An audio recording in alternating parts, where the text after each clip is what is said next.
What's up, yo? Welcome to Your One Life. I'm your host, Kim Young Kim, and I'm super glad to have you as a listener today. If you're new here, here's what this podcast is all about. This podcast is about teaching you from the greatest minds in the world, assisting you in all aspects of your life, and showing you how to lower your property tax rates by setting your house on fire. The trick is, they can't tax you on something that no longer exists.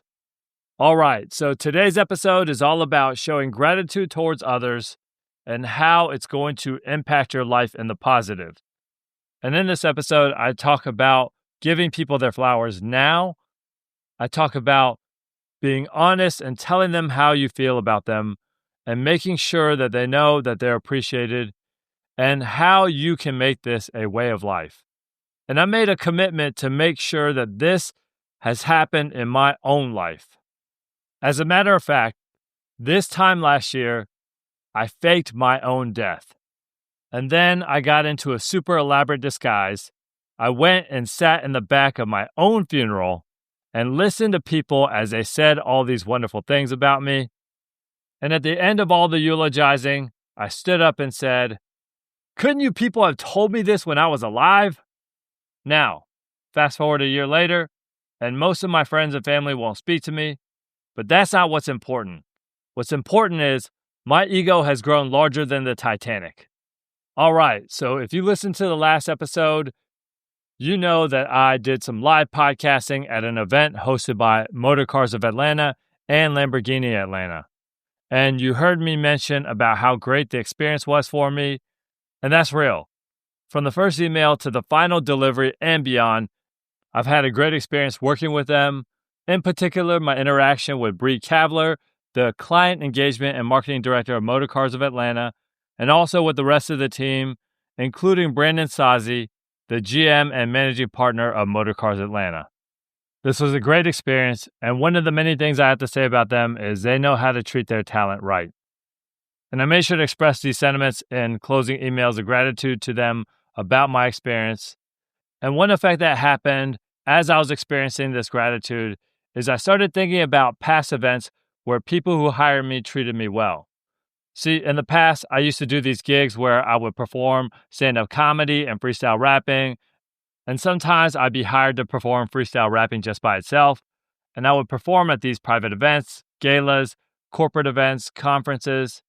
And as I was taking a trip down memory lane and thinking about all the good people who treated me well, I made sure to send thank you emails and messages to people who hired me, who were particularly good to me, even though it's been some years, because I feel like, hey, I think it's worth saying again, if someone treated you well in the past, to give them thanks again for that good treatment.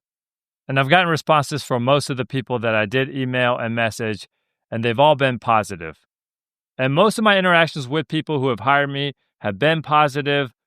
They've been positive, they've been good, they've been professional, they've been cordial, because the majority of people are good. But I will say that my experience in this world has also run the gamut.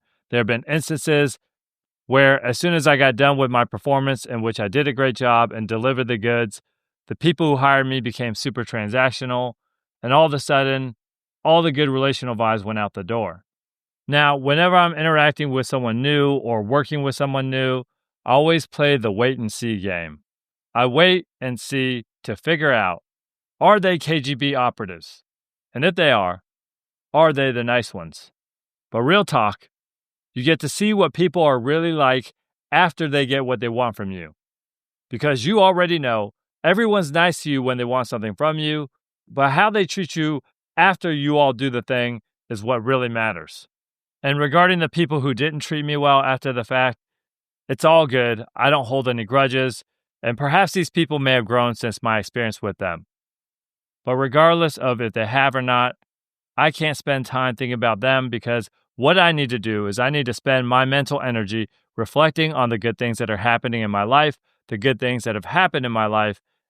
And I realize that the way you become happy is by being grateful for what you have, and being grateful for what you have actually expands what you can have in the future.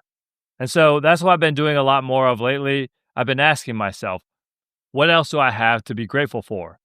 Beyond this experience, beyond past experience with gigs, beyond this freaking sweet nose job I just got, beyond all of this, I asked myself, what else do I have to be grateful for? And as I was having those thoughts in my mind, I started thinking about my oldest living uncle, who is a good man, who has been so good to me, so good to my family, and he's lived such a good life. But the thing about it is, he's getting a lot older and he's struggling in his health. And as I was thinking about him, I started to realize that I've never really fully expressed the fact that I appreciate him so much. And a big part of the problem is his English isn't very good, my Korean isn't very good, and so I haven't been able to communicate with him the impact that he's had on my life.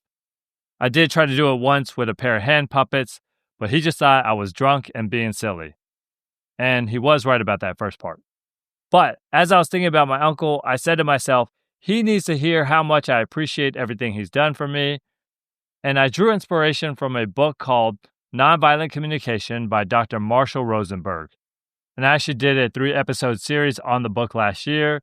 It is a phenomenal book that will help you get along with all the people in your life. And I'll make sure to link my series on the book in the show notes so you can check it out. Anyhow, at the end of the book, Dr. Rosenberg talks about how one day, as his uncle was failing in his health, he decided to just let his heart unleash all the feelings that he had for his uncle and tell him about the impact that he's had on his life.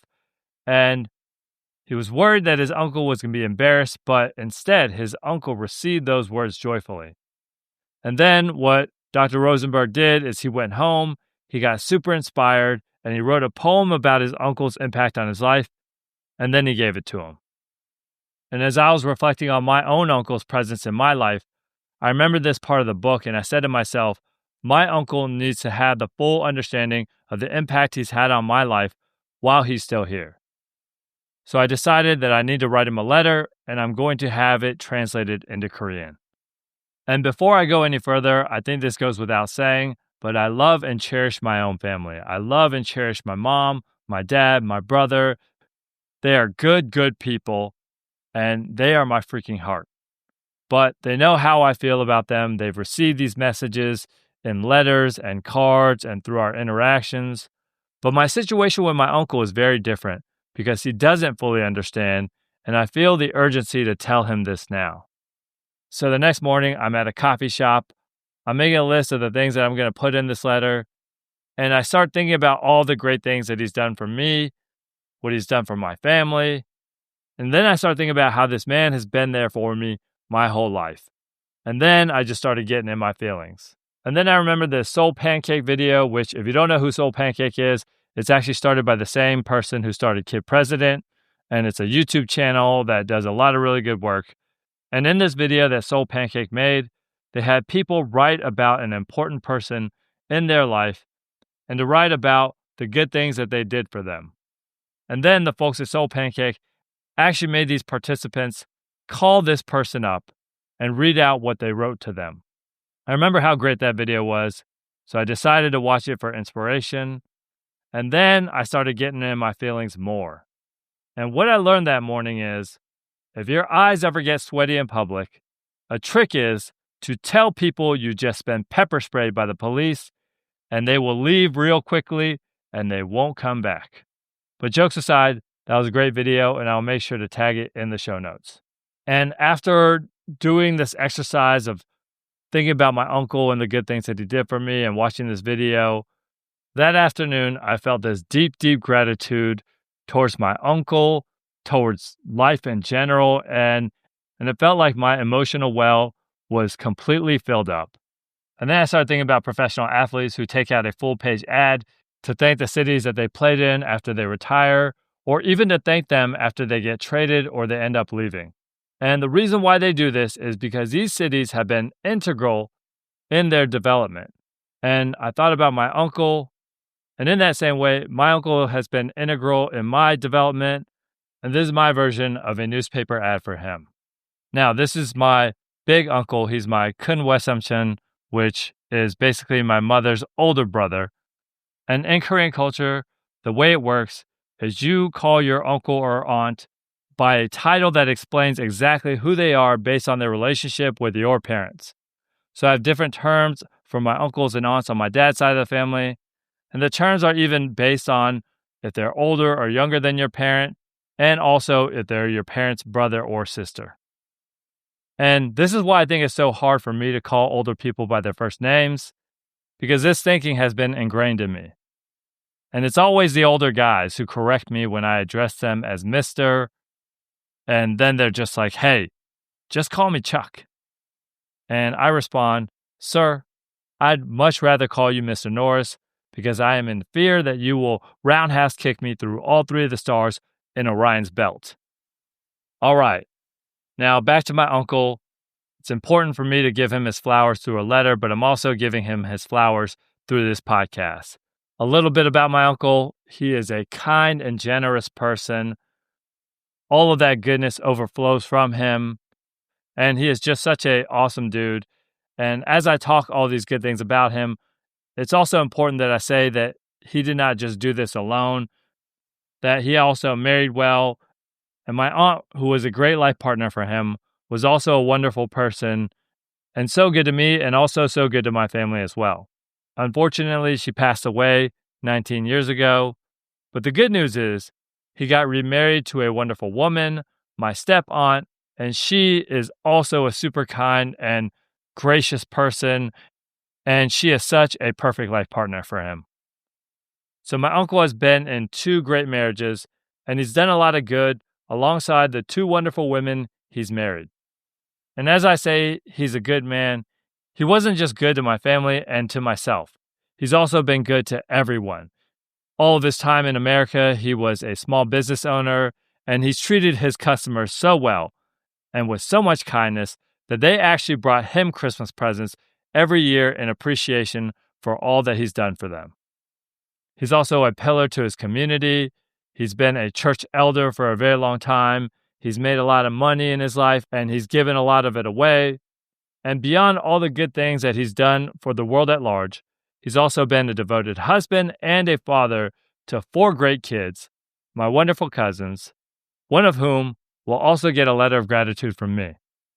I'm actually not sure which one it'll be, though, because I'm currently running Squid Games to see who ends up on top. But in actuality, they'll all end up on top because they had a great dad, my uncle. Beyond being a great dad, though, he's also an awesome grandfather to many wonderful grandkids. And so with all these things in mind, I reflected on everything that he's done in his life, and I wrote a letter to him honoring him in English, of course. And then I found someone on Fiverr to translate it into Korean. And then I sent it to my cousin Justin, who initially graciously offered to translate it. But I didn't want to make him do all that, so I just said, hey, can you just spot check it, make sure everything looks good? And he did that. But my cousin is also a trickster because he tried to sneak in all the lyrics to the song Fergalicious into the letter, and he thought I wouldn't notice, even though he just copied and pasted them in English. But anyhow, after writing this letter, the effect that it had on me is there has been a lightness to me that's hard to explain. A lightness of just deep gratitude for this man's presence in my life and also all the good things in my life. And I knew something special was happening inside me a number of days ago while I was being super zen while driving in terrible Atlanta traffic. I felt like I was handling the downtown connector in rush hour better than the Dalai Lama would.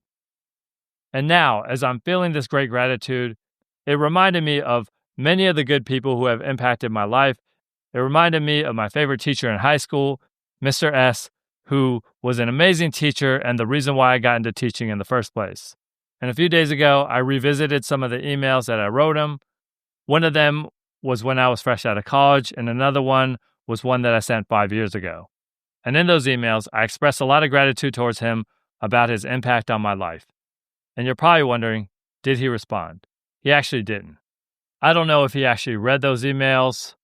I don't even know if he actually received them. But even if he didn't read them, even if he didn't get them, it's important that I took the time to express my gratitude towards him. Because like everything in self-development, gratitude is an inside job. And like many things in self-development, it's also an outside job. And so now what I'd like to do is I'd like to share more tips on how to practice gratitude towards other people. Now, on my previous podcast, Young Legends, I made a 2-episode series on gratitude back in November 2020, a time where we all needed more gratitude in our lives. And in this episode, I mentioned a practice that I heard on another podcast called Mission Daily, where they shared an exercise where you make a list of 10 people that have impacted your life significantly. And then you write down 10 things that each individual person has done for you. And if you decide to do this, which I highly recommend, you may only think of 7 things or 5 things or even 3 things, but that's perfectly fine. The point isn't to hit a quota. The point is to remember and commemorate the good things that these people have done for you. And maybe they've done something very significant for you. Maybe they've helped you get out of a gang. Maybe they've helped you get into a gang. Whatever they did, you can write them a thank you letter and mention the kind things that they've done for you. And I know personally I need to do more of this in my life. So when I was at the store last week, I bought a pack of thank you cards so that I would practice this important habit in my life. Why? Because this is the best way to live. Showing gratitude is the right thing to do, and it's the best way to live, and all of us need to do more of it in our life. A great quote that I love about gratitude goes like this: feeling gratitude and not expressing it is like wrapping a present and not giving it. William Arthur Ward. Yeah, you got to give people the thanks they deserve because they deserve it. And one beautiful byproduct of expressing gratitude is that you solidify and deepen your relationship with a person. But that's not why we do it. It's just one of life's bonuses that we get for living the best way and for doing the right thing. Now, writing people thank you letters and thank you cards, this is a big thing. But what are some smaller things that you can do to express your gratitude? One thing that I've been doing for a number of years is every Thanksgiving, I make a list of all the people that I'm grateful for.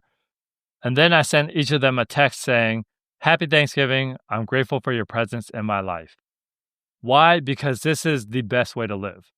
And a beautiful byproduct of me sending these thank you texts is they express their gratitude back to me. I get added to people's Christmas card lists. Some people have paid me back the money they owe me. And one person has even lifted their lifetime ban on me stepping foot into their restaurant. Hashtag winning, baby. But real talk, they show genuine gratitude to me because I show genuine gratitude to them. Because gratitude, like all good things in life, begets more gratitude. All right, so how else are you going to show gratitude? Another thing I've done in the past is on Veterans Day, I've sent a thank you message to my Facebook friends who have served in the military.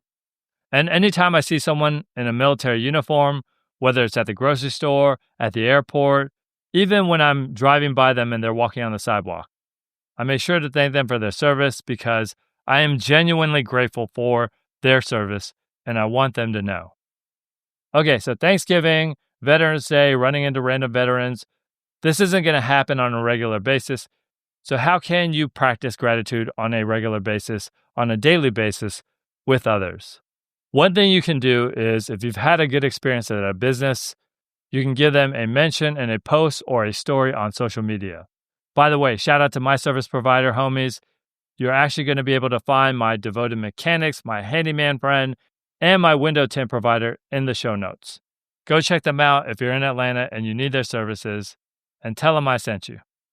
And anytime you have a great experience at a business, you can do something very small that actually helps them a lot. You can leave a Google review on their business if you feel like you had a good experience there. And that does 2 things. Number 1, it shows your appreciation. But number 2, it also helps their business to get more business.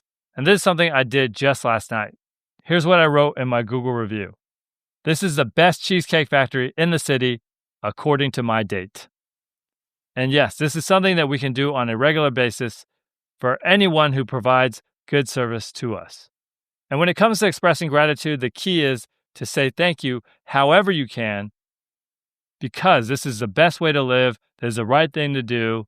And those people who are good to you deserve to know that they did a good job. But beyond them deserving to hear that they did a good job, one thing you need to know is gratitude genuinely gives people life. I personally have been on the other side of this many times. One particular occasion was 10 years ago. I was working at this super rough high school. I was extremely tired. I was totally worn out. I was burned out. And what I did is I took a chair from my classroom. I went outside. I put it in the middle of the sidewalk on the back side of the building. And I'm just slumped over in exhaustion, sitting there in the sun, wishing I could just crawl into bed and take a nap for the rest of the semester. And I pull out my phone because I need to make phone calls to all the parents of the kids who are failing my class. And as I'm making these phone calls, one mom answers, and we'll just call this young man Tony. That's not his name, but we're just going to call him that.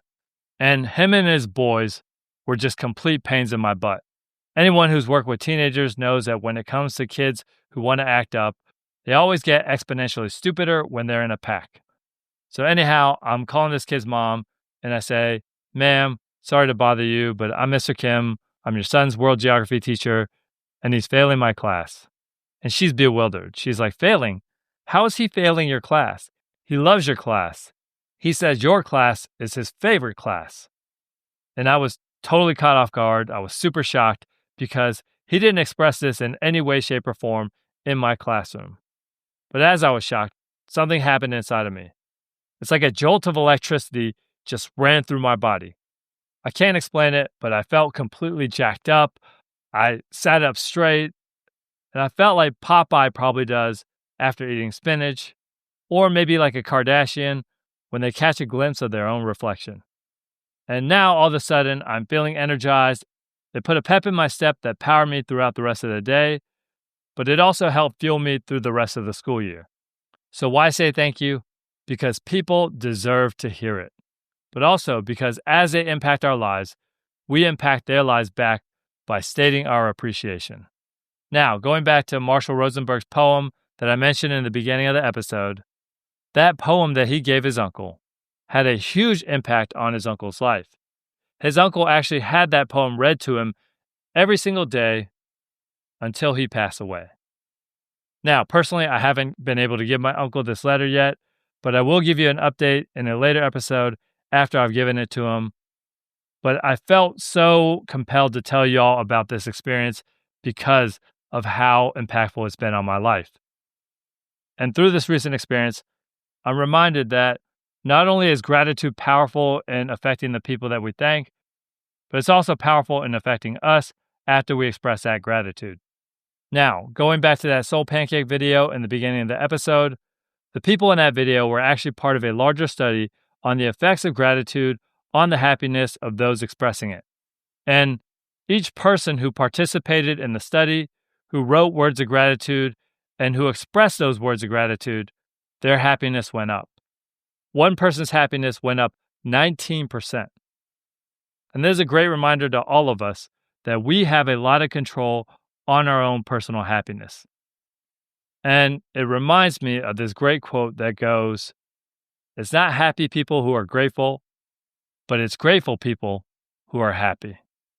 So my challenge to you is to start small, to start thanking people who have impacted your life, and to make this practice a part of your daily life, because I know that if you do, it will change your life. And that's what this podcast is all about. All right, so that's the end of the episode. I hope you learned a lot from it. I hope you got a lot out of it. And I hope you take these practices into your own life towards the people who have made an impact on you. Now, if you're new here, make sure to hit the follow button so you don't miss future episodes. And if you've been listening, please rate and review the podcast in Apple Podcasts. Leave a comment in Spotify. I always love hearing from y'all. And also feel free to reach out to me via email or Instagram. And I'll make sure to leave my email and my IG handle in the show notes so you can reach out. All right, so that's all I got for now. This is Your One Life. I'm Kim Young Kim. I hope you have a great day, a great week, and until next time, peace!